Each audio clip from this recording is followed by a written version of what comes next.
ఓం శ్రీ మాత్రే నమః. భక్తి భాస్కర ఛానల్కు స్వాగతం. కరోనా వల్ల చాలా మంది అప్పులు చేశారు. వాటిని తీర్చలేక వడ్డీలు పెరుగుతుంటే అప్పుల ఊబిలో కూరుకుపోతున్నారు.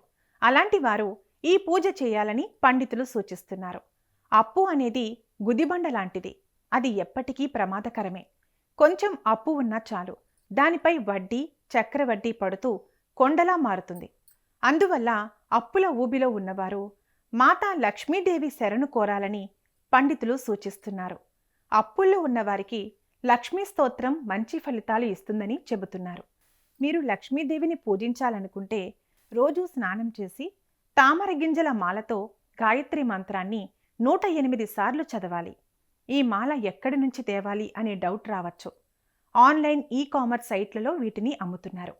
లక్ష్మీదేవి చెంత మీరు 24 గంటలు ఓ దీపాన్ని వెలిగించి ఉంచాలి. ఈ దీపపు ప్రమిద మట్టితో చేసినది లేదా వెండిది అయి ఉండాలి. అప్పుడు లక్ష్మీదేవి ఎంతో ఆనందిస్తూ మీపై కరుణ కటాక్షాలు చూపిస్తారని పండితులు చెబుతున్నారు. మీ ఇంటి తూర్పు వైపున తులసి కోట ఉండాలి.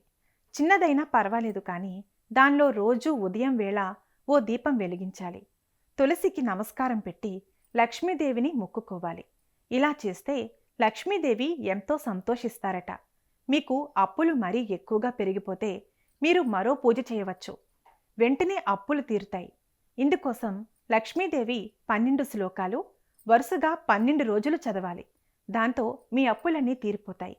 ఇంకా మెరుగైన ఫలితాలు కావాలంటే ప్రతి శుక్రవారం ఓ మట్టి ప్రమిదలో కమలం వేర్లను వెలిగించాలి. ఇలా చేస్తే ఆ ఇంట సంపద పెరుగుతుంది. అశాంతి తొలగి మనశ్శాంతి లభిస్తుంది.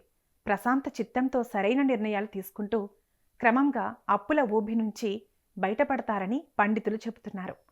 ఈ వీడియో మీకు నచ్చినట్లయితే లైక్ చేయండి, షేర్ చేయండి. ఇలాంటి మరిన్ని వీడియోల కోసం మా ఛానల్ను సబ్స్క్రైబ్ చేసుకోండి. అలాగే బెల్ ఐకాన్ నొక్కండి.